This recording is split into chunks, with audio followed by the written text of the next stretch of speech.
welcome back to the Garde Ecossaise podcast. Today we are going to explore the world of the marksman and firearms during the 17th century.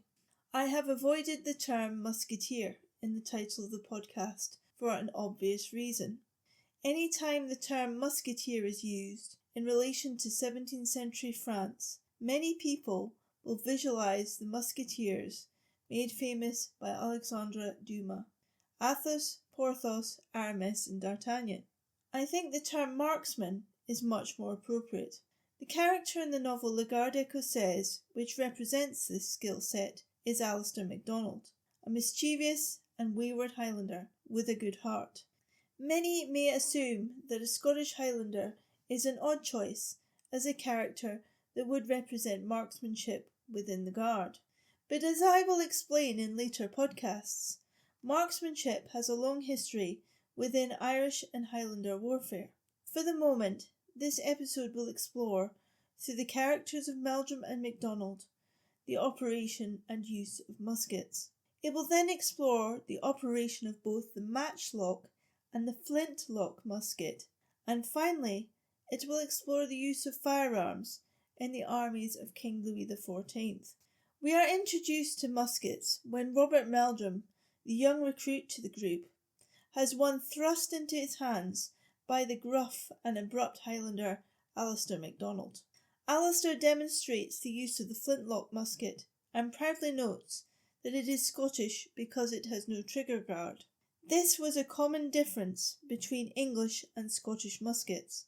Yet, interestingly, it was a Frenchman that is thought to have developed the best version of the flintlock musket in the early 17th century.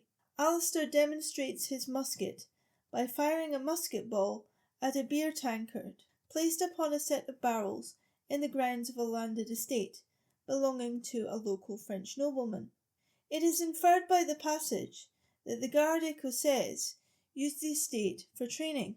Indeed, using landed estates to train men was, of course, nothing new. Before Louis XIV's armies became state-contracted, the monarch was reliant upon noblemen to raise private armies of men at their own expense and means.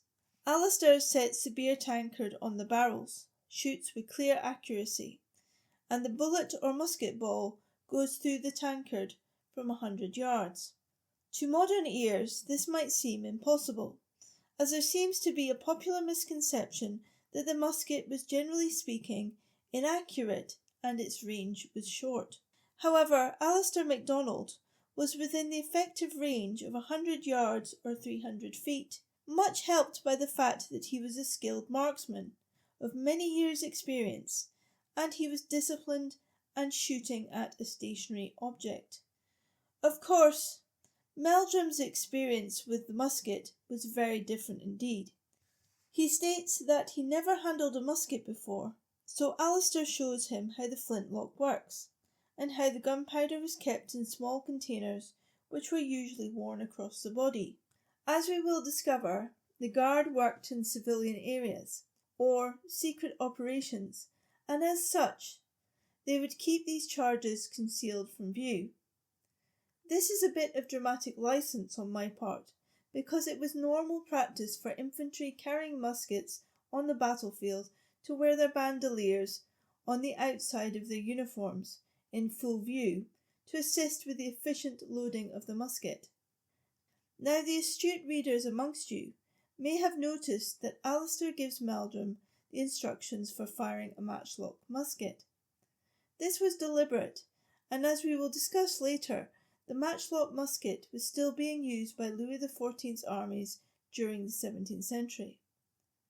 Meldrum clearly feels uncomfortable, which is not a surprise, as firing muskets was completely new to him.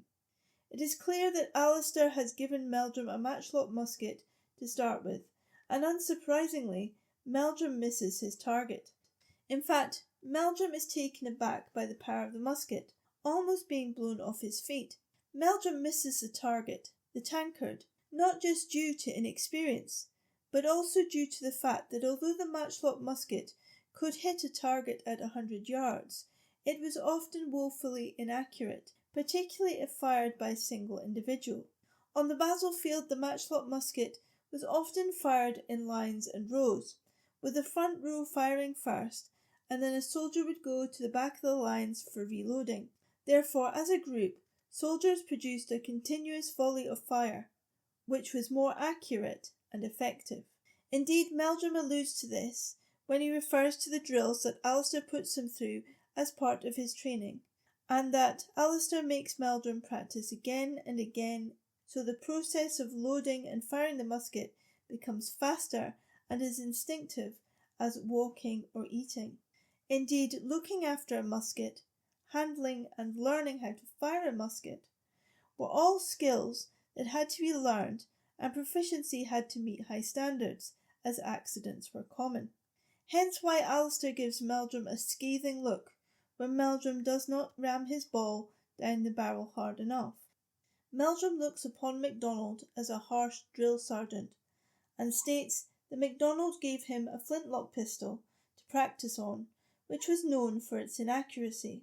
Another common way that people used to practice marksmanship, especially on the landed estates, was through gamekeeping, and being keen to introduce Meldrum to live and moving targets.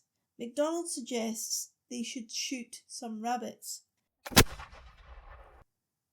There were broadly two kinds of muskets in the 17th century, the matchlock musket and the flintlock musket, also called the fusil in some of the literature.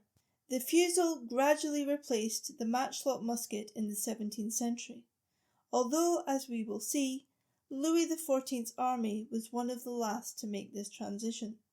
We will now explore the equipment needed to fire a musket at an enemy, as well as the technical differences between a matchlock musket and a flintlock musket or fusil. I will post videos within the podcast script blog. Please head over to www.lagardeecossaise.net to take a look. Before we move on to the muskets themselves, we will explore the basic equipment that was common to both matchlock muskets and flintlock muskets. The first piece of equipment common to both of these muskets was, of course, the musket balls. Musket balls were made of lead, which had been melted down and poured into a mould, and then when cooled, extracted from the mould and trimmed. If you would like to see how they were made, please visit the YouTube link on my blog for this episode. Both types of musket required a bandolier, which ran from left shoulder to waist, and carried 12 cartouches, or cartridges. French soldiers called these the 12 Apostles. Each would be filled with enough gunpowder for a single shot. However, as Peter Edwards comments, bandoliers were cumbersome pieces of equipment to wear. The cartouches swung to and fro and rattled or jingled as a person moved. Apart from the danger that the noise might advertise one's presence, there was always the possibility that a spark might explode the entire belt and blow up the soldier with it. In the armies of Louis XIV, the wooden bandoliers were eventually replaced by ammunition pouches. Soldiers also had a leather pouch in which they carried musket balls. They would also carry bits of cloth, paper or grass to use as wadding, as well as a rod made of wood which was used to push the musket ball to the bottom of the barrel and into position for firing. When using a matchlock musket, the soldier would have had a powder flask to pour the powder into the priming of the pan. When Alasdair MacDonald gives Meldrum the matchlock musket to use, MacDonald is giving him a weapon that takes longer to load, and has a more complex drill than that of a flintlock musket. MacDonald is putting Meldrum to work. The steps in firing a matchlock musket are as follows. Number 1. Open and clean your pan. This was important to make sure that any residue and embers from your previous shot were cleared, or it could cause accidents, or the musket ball could misfire. Stage 2. Prime your pan with a small amount of gunpowder, so that later on, when the match hits the pan, it will trigger the firing mechanism. Stage 3. Close your pan and knock off any loose powder. Again, this was important to prevent accidents and misfirings. Stage 4. Take off one of the cartouches or cartridges from your bandolier and pour the powder into the barrel of the gun. These cartouches contained about half an ounce of gunpowder. Stage 5. You then insert your wadding and musket ball and push both down the barrel of the musket with your wooden rod.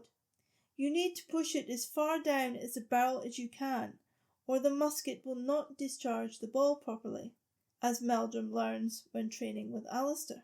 Stage 6. Light your match and cock the musket, so that when the trigger is pulled, the lit match will go into the pan which you primed with the gunpowder earlier. Stage 7. Aim and pull the trigger. The match will instantly touch the pan, creating the firing mechanism and propel the musket ball forward with momentum toward your enemy. If you would like to see this in action for yourself, please click on the YouTube link in the footnotes of the blog. The advantage of the Flintlock over the Matchlock musket was that it had a faster loading and firing drill. There were fewer steps to take, as well as being a safer piece of equipment for the soldiers, because the naked lit match was removed. The steps for firing a flintlock musket were as follows. Stage 1. Put the powder in the pan, priming the pan. Stage 2. Pour the powder down the barrel. Stage 3. Put in the ball with the wadding and ram it down to the bottom of the barrel. Stage 4. Prepare to shoot and fire. The flint, which replaces the more dangerous lit match in the matchlock, strikes the pan instantly and creates the spark which triggers the firing mechanism. Notice how there are far fewer steps in loading and firing a flintlock.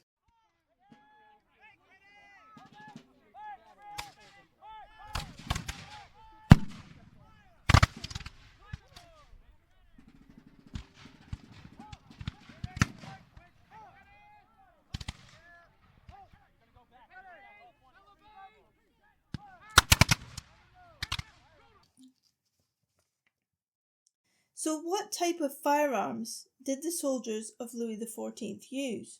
The bodyguards of the king were issued with pistols and carbines, long-barrelled guns, otherwise known as muskets.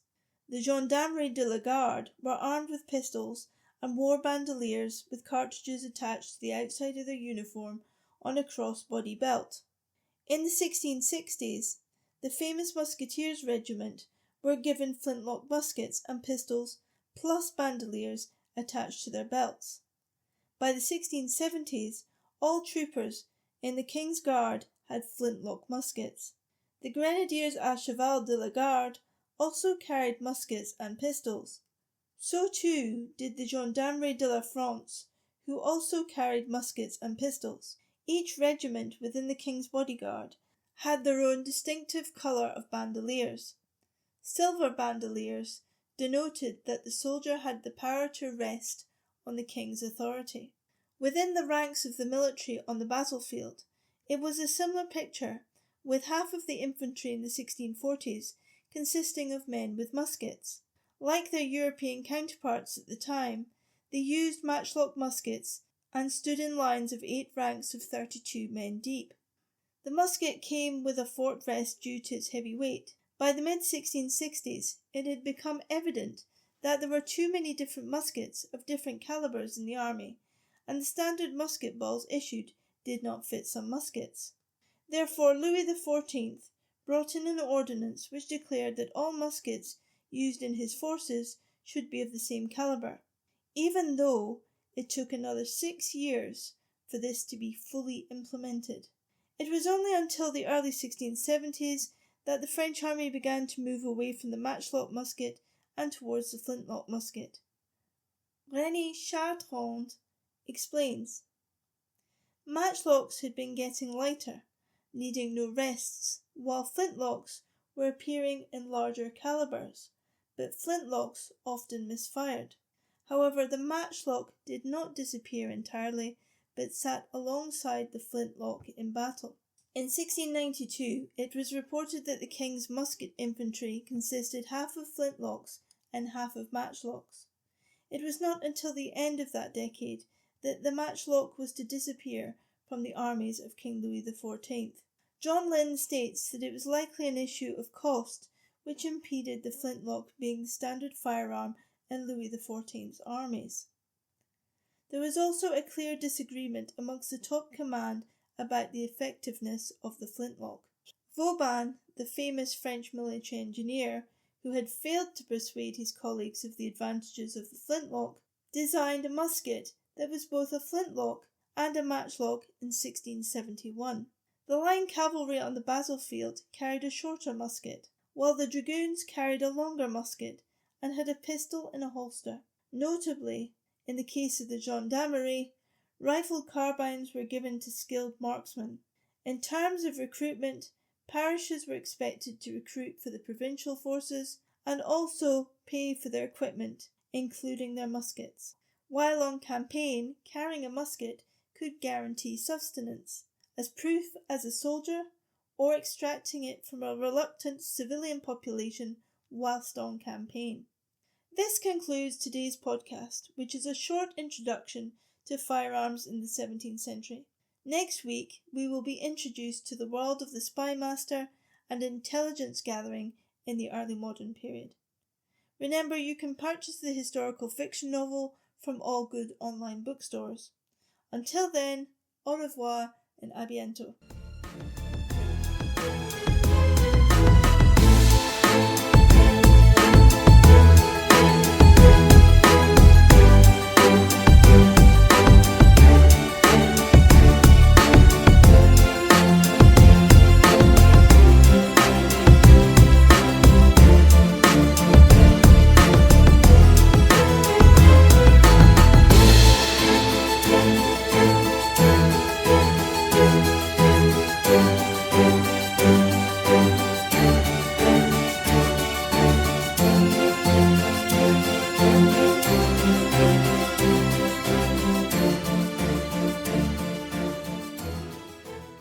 Sound files from Bruno Ose and Alien is Cog via Freesound. This podcast is the copyright of History Gateway Limited, UK.